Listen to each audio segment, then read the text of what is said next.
Sagittarius, welcome into your reading. I'm going to do a general reading for the date September the 21st through September the 28th. We're going to take a look at your recent past, your present, and your future. And then I'm going to show some cards coming from the cauldron, and we will use those as a challenge, perhaps things that we could work on together. Today we are going to be doing the tarot on the Temperance. And this is a card that I made for Temperance because the archetype for tarot for Temperance is Sagittarius. So I thought that would be appropriate. Anyway, let's get into your reading here. Some fun little facts about Sagittarius. I actually just learned it about Chiron, the immortal centaur, half beast, half sage. He taught heroes like Achilles and Jason, and he was wounded by Heracles. And Chiron chose death to free Prometheus, earning a place among the stars. I thought that was kind of cool. All right, so we've got the Nine of Wands, the Nine of Swords, two nines, and the Page of Pentacles. Somebody has got some wounds under their belt, some wins under their belt. This is the warrior spirit here, this Nine of Wands. And it talks about the battles, but kind of a guarded stance, you're looking at things, where the Nine of Swords in the upright talks about, you're losing sleep, you've emotionally shaken. It looks like you're doing some healing here, perhaps focusing on some finances. And it kind of looks like in the last position, the Wheel of Fortune talks about the cycles here, and perhaps maybe this is something you're moving into or moved into. So that's your recent past. I'm going to keep going though, because I think this is going to tell a little bit better story here. Sagittarius. Ruled by Jupiter, Sagittarius channels expansion, optimism, and cosmic law. Okay, so we have the Knight of Cups. The Knight of Cups is that romance. So perhaps we have a relationship coming in. It's a dominant energy here. Or you're looking at perhaps a particular person in a romantic way, or someone's coming towards you. The Queen of Swords shows up in the passive position. So this probably is a relationship, and you're happy, excited. And why not? The Sun shows up on this relationship. Then we have the Ten of Wands in the reverse position. And the Ten of Wands in the upright talks about this overburden of things. So you're letting some things go. Maybe you're just falling in love, right? That'd be nice. It's actually kind of a nice card to see. In the past few days, I have nothing but bad ones. So lightening your load, freedom, overcoming burden, perspective, balance, resilience, and recovery. That's the Ten of Wands in reverse. So, okay. So perhaps there's a relationship that you're involved in that is just making you ecstatic. So what's the problem? What are we wanting to know here? So that's in the present. An offering coming in, perhaps. Perhaps this is a masculine energy that I'm speaking to. We have the Death card. You have put an end to something. Maybe this is just going to be for a particular few. Maybe it's more of a confirmation for somebody. You put an end. Maybe there was choices here. This person, that person. Could be job related or work related. A choice. Then we have the Two of Swords, followed by the Four of Cups in the reverse position, and then the King of Cups. All right, Sagittarius, what are we going? Why do we have this Four of Cups in the reverse? Let's take a look at that real quick. Awakening, clarity, acceptance, reconnection, motivation, perspective. Okay, so you've met somebody and they've got you on fire. And now you need to know what to do with all of that wonderful energy, right? because the King of Cups is the emotional, it is the relationship, it is the quintessential love here that's unfolding in the future. And if you're just wanting confirmation, yeah, it's going to happen. It's most definitely. You've put an end, perhaps, this guardedness about whether or not to choose this. Perhaps maybe you were looking at, in the past, you were looking at things like, am I financially secure enough to do this? Realizing that the past cycles of your life. But I feel like with these three cards right here, or actually all four cards right here, are just absolutely beautiful in your present. And perhaps somebody just needs confirmation. Do I go for it? And I'm saying, yeah, you've put an end to it. You had some choices to make about something. Perhaps you just let go of, you know, the fear of moving forward in love and relationships. So that's a good deal. All right. So these are going to be your cauldron cards, and I want to find out if there's anything to work on. I feel like you've already done the work. I think now it's just enjoy.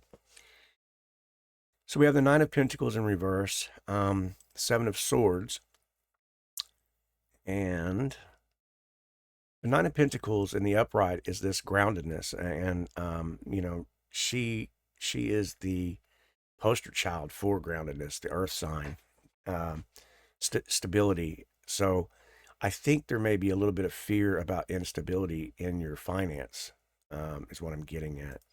And it's followed by the Seven of Swords, which talks about kind of this uh, sneaky, vindictive kind of an energy. It's like, and perhaps maybe these are part of that guardedness. You know, you were hurt in the past and you're wondering, um, is this kind of energy going to come back around? Maybe you were hurt by this in the past and you're wondering if something like that is going to happen.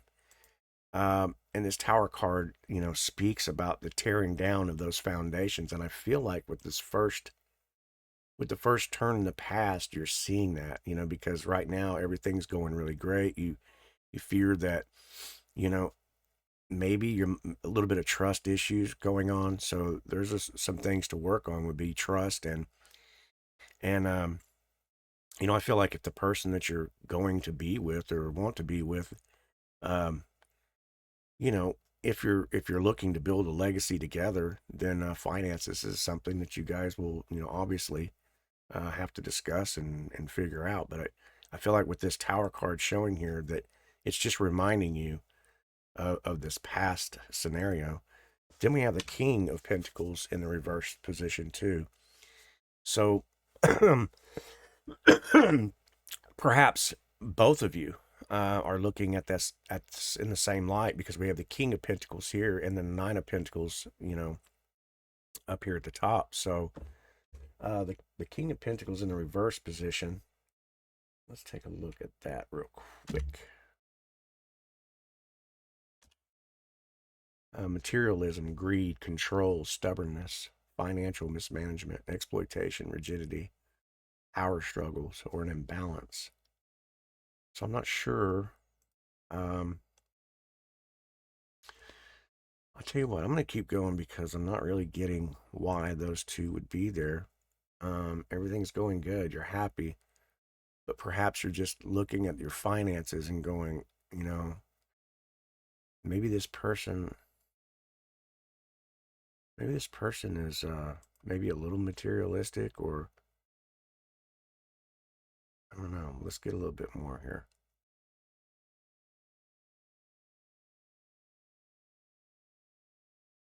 Okay. So yeah, we've got the Five of Wands, and I kind of feel like this is going to be a little bit of a power struggle here. Five of Wands talks about that, like, they're not really like fighting, but they are like, who's in control. So it kind of reminds me of a scenario where, you're just trying to figure out, okay, well, when we come together, who's going to pay this, who's going to pay that. Maybe I have a mortgage still, or I'm a I have to pay, child support, or I have to pay, alimony or whatever. And now I've got this finances, and, is that going to cause Is that going to cause a disruption in this relationship? So somebody may be doing a little bit of overthinking. We have the Knight of Pentacles here, and the Knight of Pentacles is very logical. So whoever this person is in the passive position, this feminine energy or whatever, is pretty logical and forward-minded, saying, look, when we make a plan, we stick to it. And, that's kind of the Knight, of Pentacles approach. It's, when they see something, they go after it, they go for it. And it's followed by the Eight of Cups in the reverse position. So um, let's take a look at the Eight of Cups, reverse position here. Avoidance, fear of change, emotional stagnation, maybe holding on, clinging, or disconnect, which it's followed by the same card in the Four of Pentacles. So those are two opposite energies here that you're seeing, because this clinging, hanging on is the same over here in the Four of Pentacles in the upright position, except it's in the reverse position now. So Control Alt. Let's look at that one real quick. So the Four of Pentacles in reverse is overspending and instability, a fear of loss, possessiveness, resisting, the change or financial strain.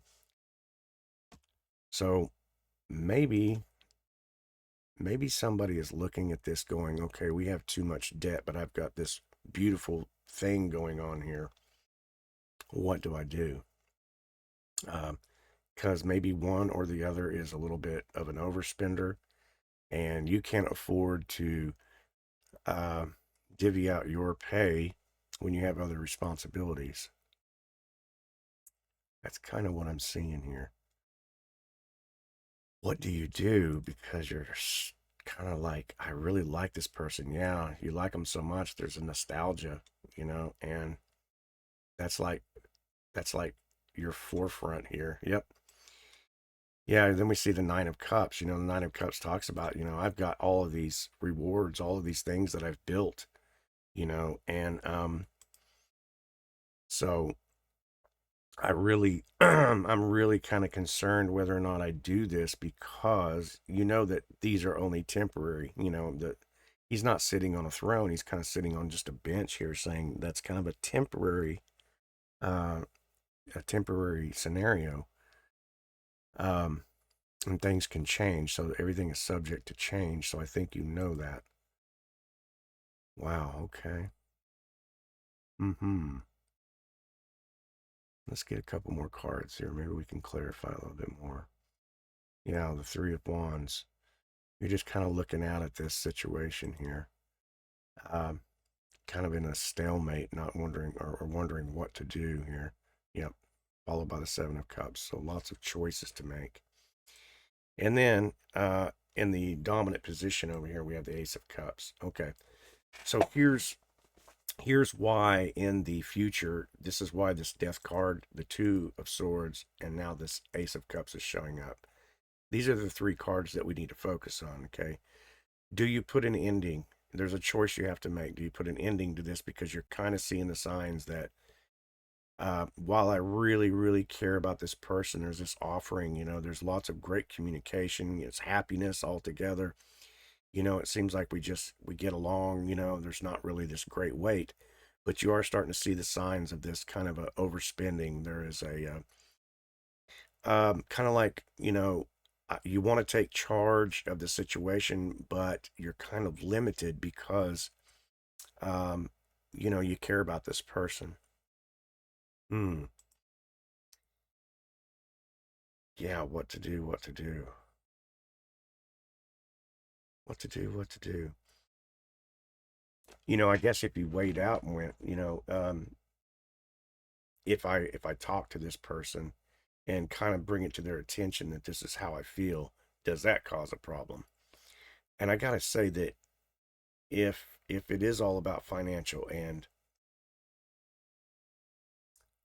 and you're in that position, wouldn't you want to know that? I mean, seriously, wouldn't you want to know that? In other words, if that person that you're with really respects you and cares about you, and they understand that you have financial obligations to make, and that they have to be met because of contractual agreements or whatever it is, but yet you're with a person who likes to spend that money or whatever. um, I feel like that would be one of those top priority in a relationship, especially today, where I mean, they're, you know, if you're just looking through rose-colored glasses, uh, and then this relationship continues, and then all of a sudden now you're behind on your alimony, you're behind on your child support, you're behind on your mortgage, you're behind on things because you're trying to make this person happy. Um, that ain't gonna work. So I think you know what the answer is here. There needs to be a big conversation take place. We saw that with the Queen of Swords here, uh, or the King. Is it King or the Queen there? I have to look at that again. Sorry. Yeah, the Queen of Swords. They're both the same. They both have that same. It's all about communication, bringing in that communication. Yeah, and it showed by this Seven of Swords. It's kind of that sneaky energy that's like, how do you deal with this? You have a lot of choices in here to make. Um, but like I said, I think you know the answer to this. It's communication. You got to talk about it. You have to bring it up, regardless of what happens on the other side. Yeah, we all want to have sunny day relationships, but that's not real. That's not 100% of the time, every single day, and I think you know that. And perhaps you're in your recent past, we started off with the wounded soldier, so I think you've been there before, and you're seeing it again.